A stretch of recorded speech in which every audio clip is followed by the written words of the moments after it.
Inter college ADA Naini colony से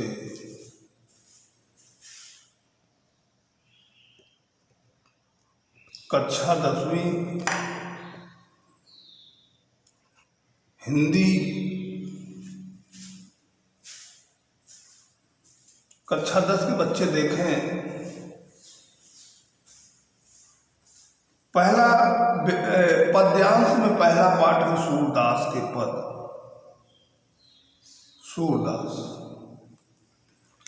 सूरदास का जन्म 1478 ईस्वी में बताया जाता है और ये हिंदी काव्य के ब्रज भाषा के अष्टछाप के अद्वितीय कवि माने जाते हैं। कुछ लोगों का कहना है कि सूरदास जी जन्मांध थे।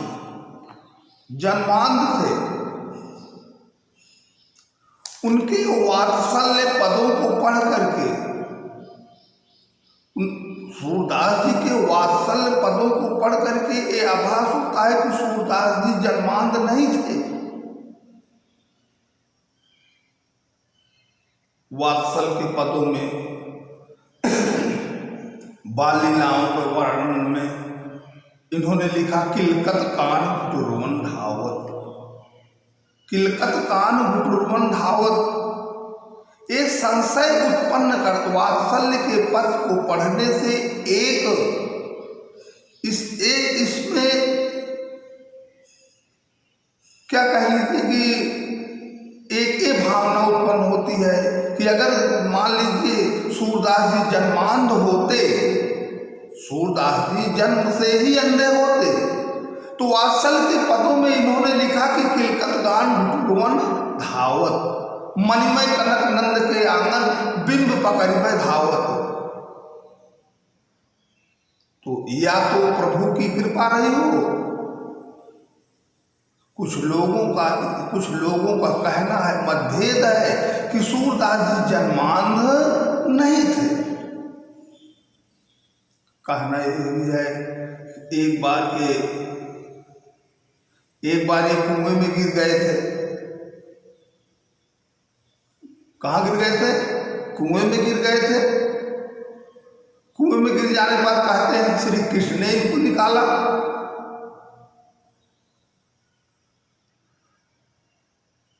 तो कहने का भाव यह है, देखिए जो भी हो भगवान की कृपा रही हो, जैसा भी हो, लेकिन लोगों का कहना है कि सूरदास जो है अद्वितीय कवि हैं।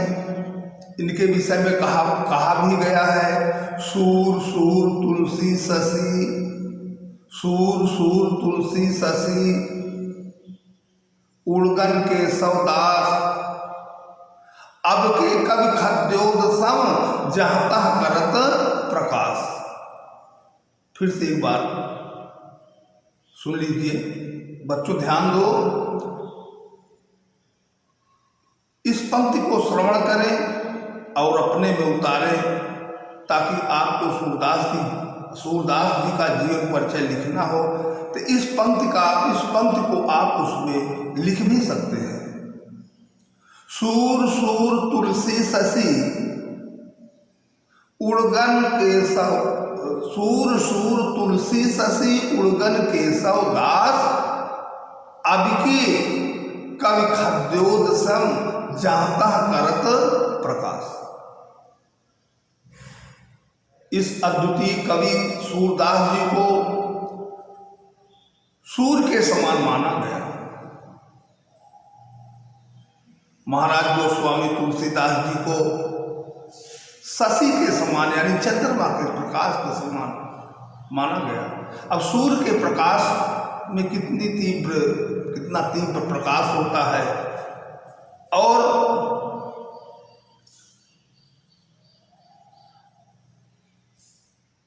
केशव दास जी हैं, ये भी एक प्रकार से अद्वितीय कवि हैं। उड़गन, उड़गन क्या होता है? उड़गन केशव दास।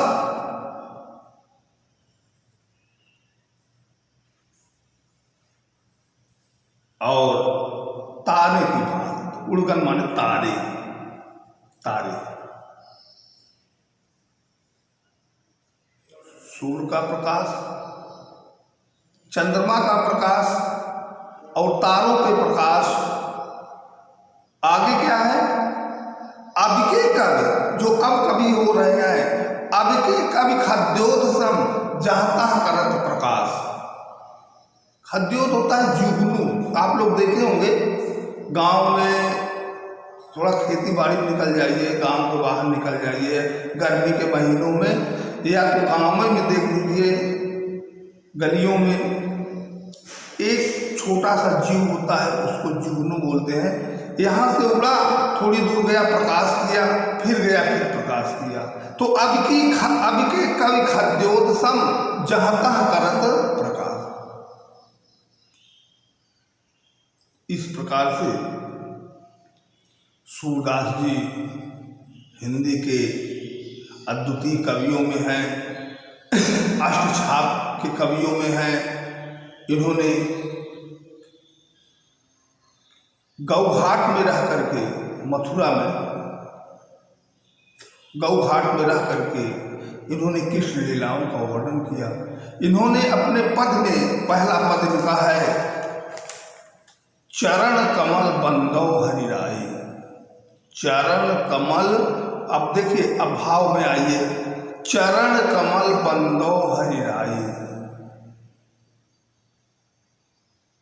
आज भी लोग कहते हैं कि भगवान की कृपा जिस पे हो जाती है, लोग कहा करते हैं कि अरे भगवान की कृपा हो जाती है।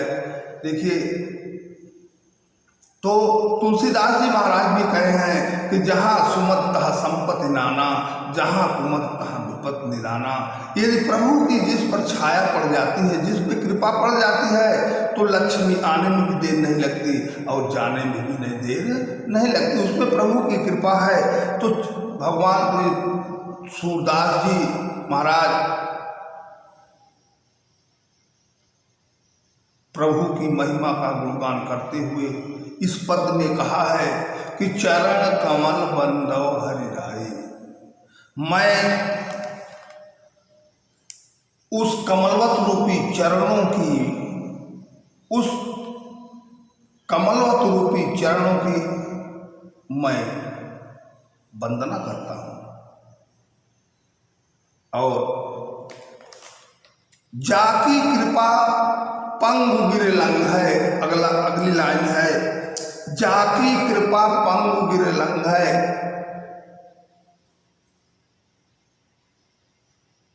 जिस भगवान की, अगर भगवान की कृपा है, भगवान की कृपा होने पर, पंग माने होता है लंगड़ा, पंग माने लंगड़ा, पंग माने लंगड़ा। जाकी कृपा, अगर महाराज सूरदास जी कह रहे हैं कि अगर उस व्यक्ति पर भगवान की कृपा है, उस लंगड़े व्यक्ति पर, तो वह लंगड़ा व्यक्ति गिर लंघ है। गिर माने होता है पहाड़। अगर उस पे भगवान की कृपा है तो वह लंगड़ा ऊंचे से ऊंचे पर्वत को क्या कर जाता है, लांघ जाता है। तो प्रिय बच्चों, इसमें आपको विशेष ध्यान देना है और सोचना अपने हृदय में भी है कि भगवान की कृपा तो कुछ होती ही है। तो जाकी कृपा पंगु गिर लंघ है, अंधे को सब कुछ दर्शाई। दर्शाई माने, दर्शाई माने दिखना, देखना। अंधा व्यक्ति है, यदि उसमें भगवान की छाप पड़ गई, उस अंधे व्यक्ति को सब कुछ साफ साफ दिखाई देने लगता है।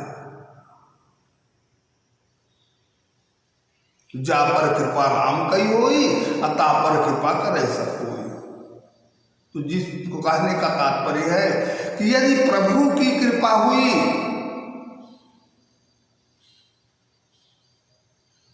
तो वह उसको सब कुछ स्पष्ट दिखाई पड़ने लगेगा।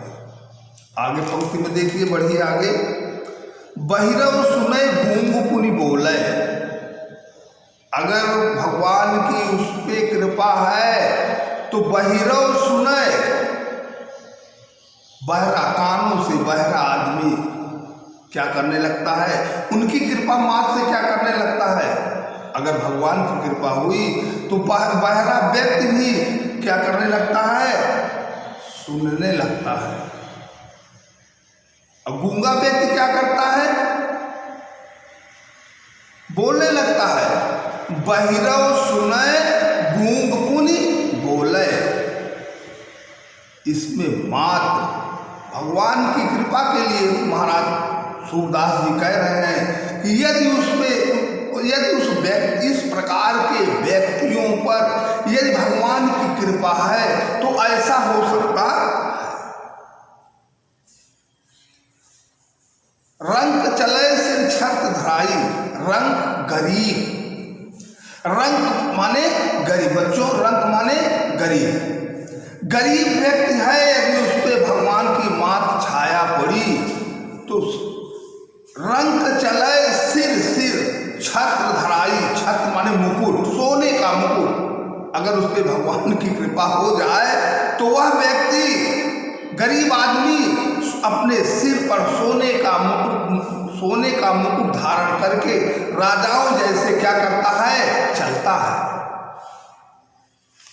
आगे पंक्ति में देखिए, सूरदास स्वामी करुणामय, बार बार बंदे तिह पाई। सूरदास स्वामी करुणामय, सूरदास जी कहते हैं ऐसे करुणामयी स्वामी को, ऐसे करुणामयी भगवान को मैं करुणामयी भगवान श्री कृष्ण की मैं चरणमत रूपी श्री कृष्ण की बार बार वंदना करता हूँ। अब अगले पद में देखिए, पद नंबर 2। पद नंबर 2 आपका जो है, एक बार पढ़ दे रहे हैं, आप लोग भी किताब खोल लीजिए और उसके बाद देखिए दूसरा पद क्या है। किताब से ही आप बार बार पढ़ेंगे, किसी चीज को बार बार पढ़ना ही अच्छी बात है। यदि बार बार पढ़ेंगे तो उसका अर्थ भाव अपने आप धीरे धीरे कई बार पढ़ने से स्पष्ट हो जाता है। तो देखिए दूसरा पद, बच्चों किताब खोल के देखिए, अविगत गति कछु कहत न आवे।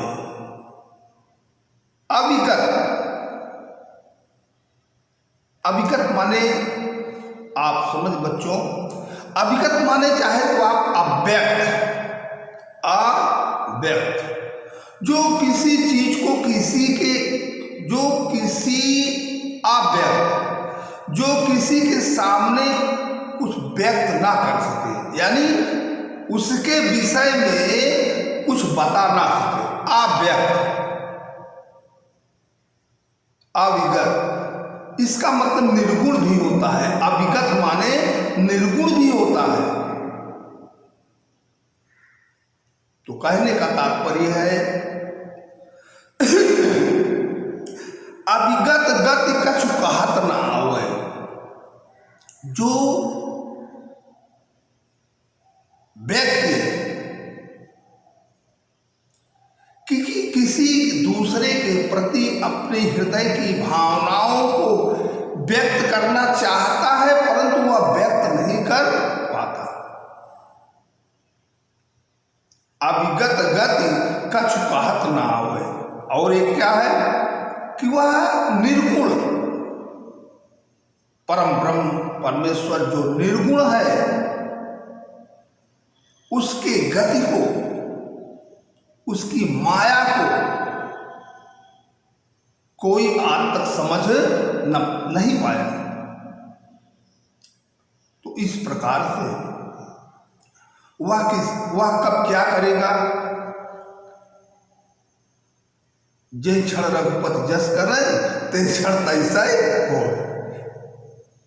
अभी देखिए मौसम साफ है, भगवान की कृपा चाहे तो अभी वो किसी से व्यक्त नहीं करते, हाँ किसी के सामने व्यक्त नहीं करते, अपनी महिमा और अपनी माया को किसी भी से व्यक्त नहीं करते। जय क्षण रघुपति जस करे ते क्षण तैसे हो।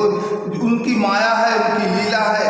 अभी धूप निकला है, लोग कहते हैं कभी धूप कभी छाया, जैसे भी उनकी महिमा होगी वो ऐसा ही होगा। तो अब बच्चों अभिगत जो शब्द है, अभिगत माने आप समझ लीजिए अव्यक्त, जो किसी के सामने व्यक्त ना किया जा सके, बताया ना जा सके।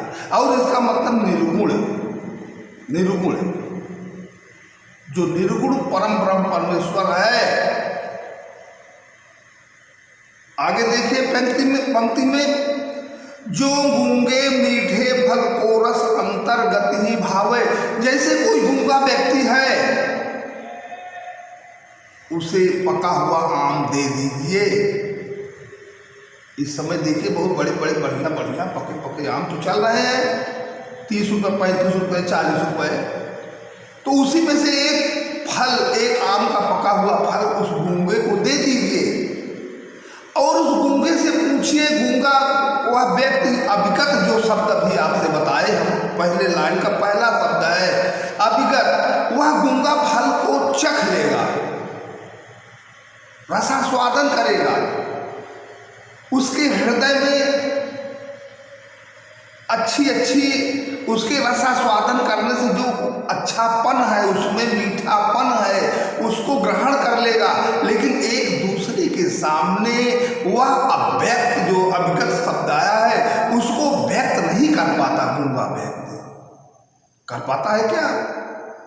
तो गूंगा व्यक्ति कहा गया है। सूरदास जी महाराज कहे कि जैसे जो माने जिस प्रकार से जो गूंगे मीठे फल को रस अंतर्गत ही भाई, अंतर्गत माने हृदयांगम, अपने अंदर ही अपनी अंदर ही हर चीज को रसास्वादन करता है। मीठा है कि कड़ुआ है, किस प्रकार का उसका रसास्वादन है, वह आभास अंतर्निहित करता है। बल्कि वह एक दूसरे के सामने उस रसास्वादन को व्यक्त नहीं कर सकता, यानी बता नहीं सकता। दूसरी पंक्ति में आइए। परम स्वाद सबही सुनिरंतर अमित तोष उपजावे। परम स्वाद सबही सुनिरंतर अमित तोष उपजावे। वह चाहता तो है अमृत के समान, जिसका रसास्वादन रसापान किया वह व्यक्त करना चाहता है, लेकिन किस प्रकार से प्रभु की महिमा नहीं है तो वह व्यक्त नहीं कर पाता।